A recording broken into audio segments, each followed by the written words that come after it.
度係自發筍盤嘅頻道，港人灣居。珠海樓市將來應該點樣行？呢個係近2年嚟聽到最多嘅問題，但係市場始終冇一個明確嘅答案。不過最近全國兩會同埋全國嘅重磅發聲，為行業嘅發展交出咗名牌。好房產嘅標準正式明確，自98年全面房改至今，好房產首次寫入中央政府工作報告。呢啲隻字千金嘅官方發言，矛響一個事實：以前嘅房產唔係嚟炒嘅，依家唔係嚟曬嘅。以後嘅時代係住房嘅時代。作為大灣區發展嘅排頭兵，珠海一直緊跟大勢，與行業高度同頻。市場湧現唔少新工藝、新材料、新技術嘅項目，吸引咗全國購房者嘅目光。但係乜嘢先係好房產？珠海華發俾嘅答案係好睇、好用又要好住。珠海首個第4代住宅華發珠海灣，佢一系列亮點博足晒市場眼球，超大嘅露台，最高120%嘅使用率，仲有無人機配送到屋企等等，引起咗市場各界廣泛熱議同埋猜測。今日我哋出一期全網最專嘅測評報告，缺點我放喺最後。睇完呢條片，你就會知道佢到底啱唔啱你。首先，華發珠海灣佔位於高新區後環片區，係一個建面超200萬個方嘅大體量項目。首開地塊佔地4.5萬個方，建築面積16.2萬個方。總戶數1212戶，綠化率35%，在售戶型分別有88、115、125、142、240個方，精裝2萬一起，從剛需到終極改善都有。華發珠海灣作為珠海新型住宅試點項目，區別於第3代到底有啲咩唔一樣嘅優勢？第一，第4代住宅又稱為庭院房，就係戶戶有花園，家家有庭院，滿足咗中國人對回歸自然同埋院落嘅生活向往。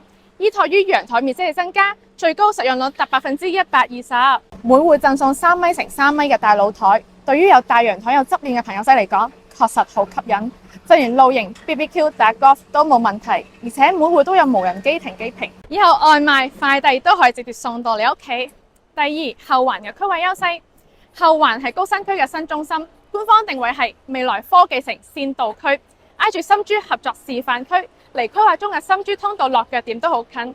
除此之外，規劃中嘅南沙到珠海城際廣州地鐵18號線都會經過後環，加之政府嘅鼎力支持，可以想象後環以後嘅發展空間到底有幾大。第三，項目位置優勢，相對於後環其他2個項目萬科紅樹東岸同埋日行濱海灣，華發珠海灣喺攞地上面更加有優勢，方方正正背山又面海，而且首開地塊比較靠近配套完善嘅片區。咁喺現階段嚟講啊，喺後環做選擇，揀華發珠海灣就要享受到各種成熟嘅配套，仲有濃厚嘅人民氣息加持。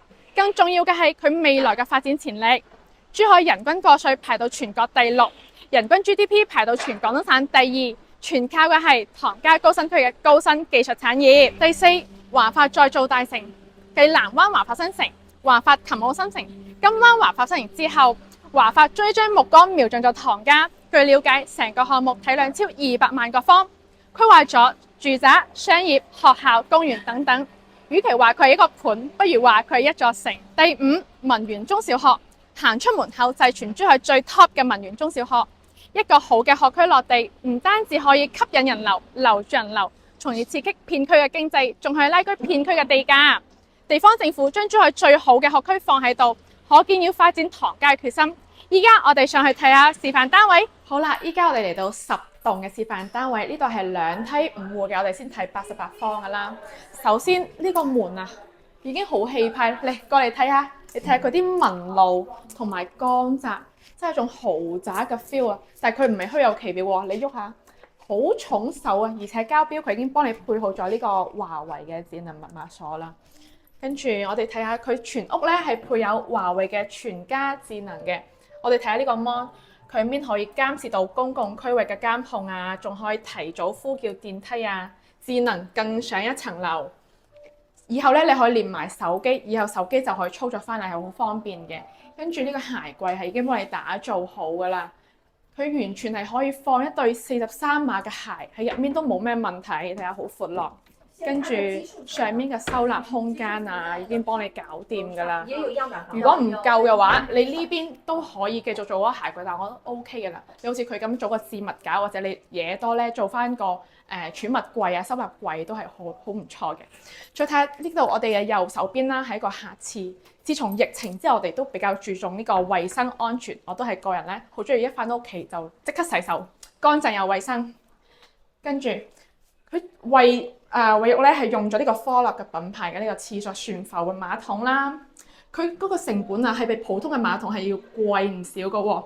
跟住地排已經幫你收咗去入面㗎啦，以後咧打掃衞生咧就方便好多。嗰個掃地機械人就更加可以出入自如啦。做咗全面嘅鏡面，好似我咁貪靚啲人咧，好中意啊！點樣照都冇問題。再帶去睇下佢嗰個收納空間，已經幫你全方位搞掂晒，有鏡啊，放呢啲化妝品啊，入面又有鏡喎，真係好細心嚇。跟住佢呢度仲加咗個緊急呼叫啦，如果你萬一以後真係有啲咩問題嘅話，一撳管家就會上嚟㗎。但係小朋友千祈唔好亂玩嚇。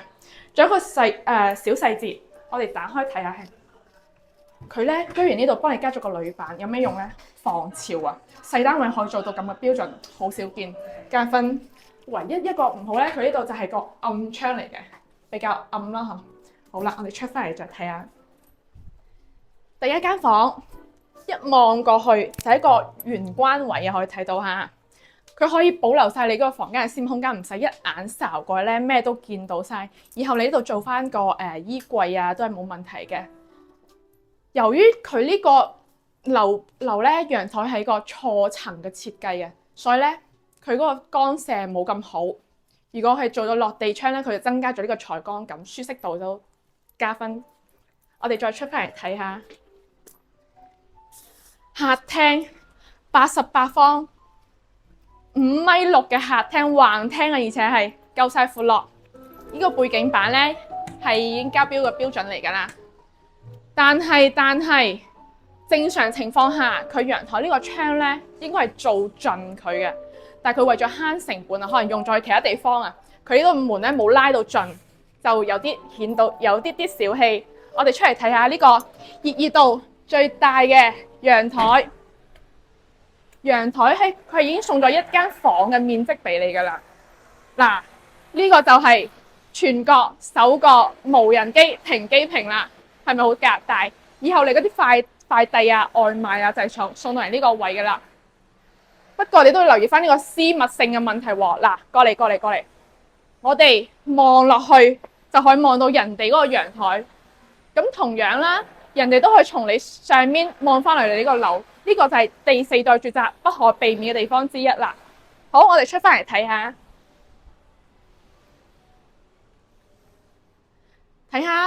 廚房有咩嘢唔一樣嘅地方？廚房除咗呢個冰箱同埋有呢個 mon 啊，其他都係交付標準嚟㗎啦。嗱，配咗方太嘅3件套，一個就係抽煙機啦、灶台啦，仲有呢個洗碗機啦，配好㗎啦。牆面咧係幫你校咗個岩板，更好咁樣清潔啊，啲油污一抹就甩。仲有佢呢個櫃面都係唔沾油嘅，以後就更加好咁樣去清潔。唯一一個小缺陷，我覺得就係呢個暗窗，顯到有啲壓抑嘅感覺啊！唔知你又覺唔覺咧？好啦，仲有一個地方小細節，佢拖門啊，係加咗阻離器啊！有咩用？即係又關門咧，唔使嘭嘭聲啊！又係一個加分處。跟住就係多功能房啦。其實交付標準咧，佢呢度係有嗰個牆面嘅，但係佢而家為咗增加你嘅空間感，令到客廳同埋呢個房間融為一體，佢係剝咗佢嘅。如果你日後咧做翻客房嘅話咧，你可以保留翻呢個牆面啦。好，最後一個地方，主人間套房，一入到嚟瞓咗嘅地方，呢個衣櫃我有少少唔中意，因為佢太窄啦，太細啦，佢先得50cm。如果你件衫啊大件啲，好似啲羽絨啊、棉服，你係掛唔到㗎。不過唔緊要，你衫多嘅話，我哋仲有間多功能房，你可以都放去多功能房。客位我就唔講啦，但係同小二唯一嘅就係唔同嘅就係佢呢個窗咧係明窗嚟嘅。跟住佢最大嘅亮點係乜嘢？就係呢個連接住無人機坪嘅呢個大露台，我喺度一種咩感覺啊？好似喺度度緊假，一行出去就見到風景咁靚嘅地方，即係喺度好 relax 啊！你又覺唔覺呢？好啦，88方我就介紹到呢度，依家總數圍到呢195萬左右嘅呢，值唔值？交翻俾大家。接下來呢，我哋要睇下一個單位就好啦。依家我哋嚟到142方嘅4飯單位，其實佢呢度呢同環法灣仔1號嘅複刻版係幾乎1比1咁樣複刻嘅。只不過環法灣仔1號咧，佢係多咗個廁所，咁呢度咧係多咗個停機坪，少咗個廁所。好，我哋入嚟睇下第一個位，佢 set 咗個內置嘅收納空間。咁你以後啊，啲健身用具啊，或者啲 golf 啊，咩器材啊，垃垃雜雜啲嘢都可以塞晒入面，顯到屋企就可以闊落唔少啦。你睇下，一關埋咩都睇唔到，煩惱都少晒。啊，佢呢個鞋櫃啦，同88方一樣嘅膠標。跟住我啱啱漏講嘅廁所，佢係幫你裝咗個澳普嘅浴霸喺度，咁然後你暖風啊，或者係潮濕添啊，你廁所太濕啊，幫你乾燥翻都係唔錯嘅。咁第一間房就係多功能房啦，我哋入嚟睇下。哇，你睇今日幾多人，時時刻刻都咁多人。佢呢度幫你做到個茶室，咁你以後咧可以做翻棋牌室又得啊，或者書房啊。或者棋牌室啊，佢呢個對翻個景咧係中軸嘅園林景同埋嗰個泳池嘅，都好正。你人多嘅話，可以做翻個客房都冇咩問題。好，出嚟，嚟到我最中意嘅地方，動區空間。佢個廳足足有6米，超大嘅尺寸，而且佢係做咗 LDKG 一體化，即係點呢？客廳、飯廳、廚房、陽台一體化，令成個動態空間更加連貫，滿足更多嘅生活場景。好，我哋睇下廚房。廚房佢做咗人體工程學最符合嘅 U 型設計，即係洗切炒取加灶台，生活更加便捷啦。跟住佢加咗呢個新嘢，好有小心機，佢可以叉電又得，無線充啊。跟住咧，佢仲可以仲有叉電位啊。你以後破壁機啊或者榨汁機啊都可以放喺度用，即係好似我以前啊電話都係放喺房間叉電，咁我煮飯就咪好容易 miss 到啲信息啊同埋電話咯。但係佢而家居然咁貼身幫你考慮到呢一點，我自己係諗唔到嘅。仲有你睇佢呢個景都係對翻去園林景，好正嘅。係咪靚唔靚？咁佢廚房係做咗可以做成半開放式又得，全開又得。你中意就關埋佢，係咪啊？油煙大你要關埋佢，心情唔好你都關埋佢。咁開住佢呢，譬如你屋企有小朋友嘅時候，你煮飯就去留意到佢啲動態，唔使煮下飯又跑出去，個心囉囉攣啊！好，我哋睇下翻個陽台。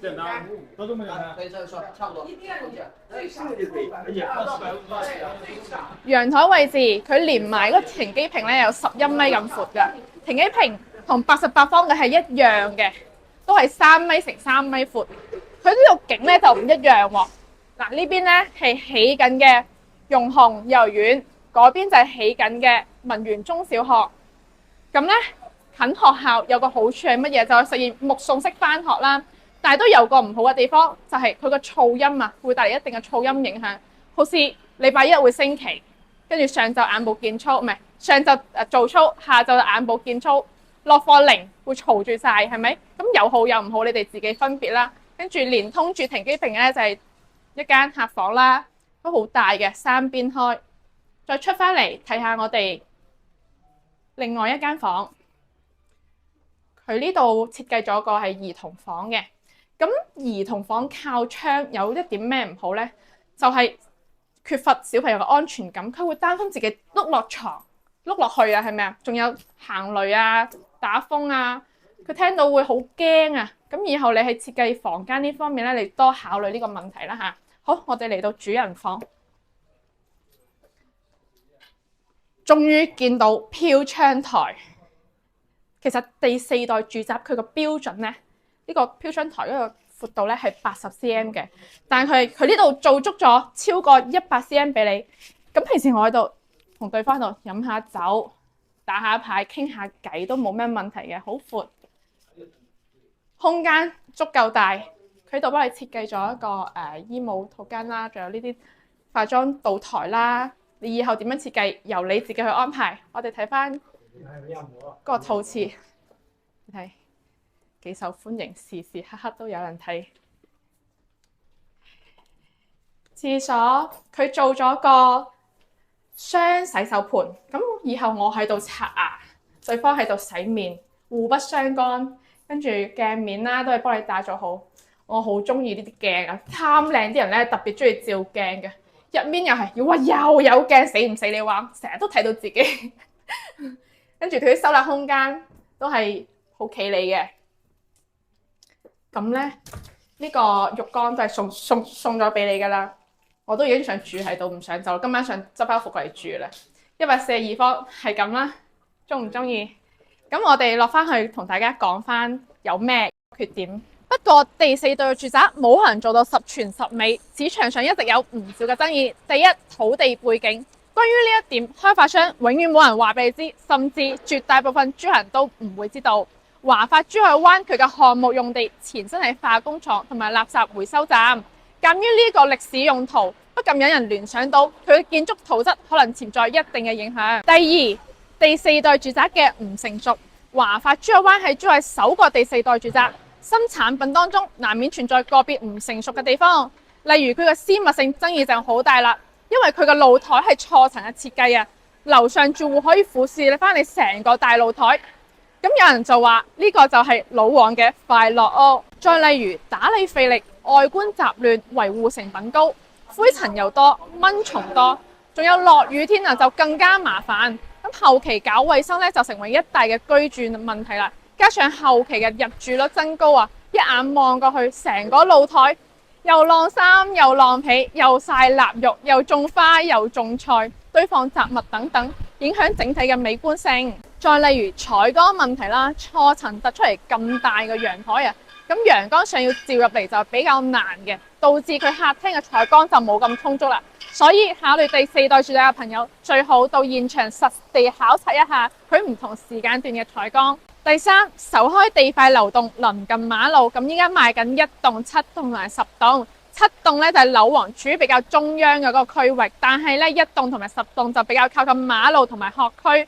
咁喺後期居住上面就會存在一定嘅噪音影響。簡單嚟講，華發珠海灣作為珠海首個標榜第四代住宅嘅項目，有冇真材實料？開盤當日吸引咗數百人排隊就係真相。但係佢嘅爭議點，我哋都唔可以忽略。如果需要華發珠海灣樓書嘅朋友仔，都可以聯繫我哋。我係荔枝，我哋下期再見，拜拜。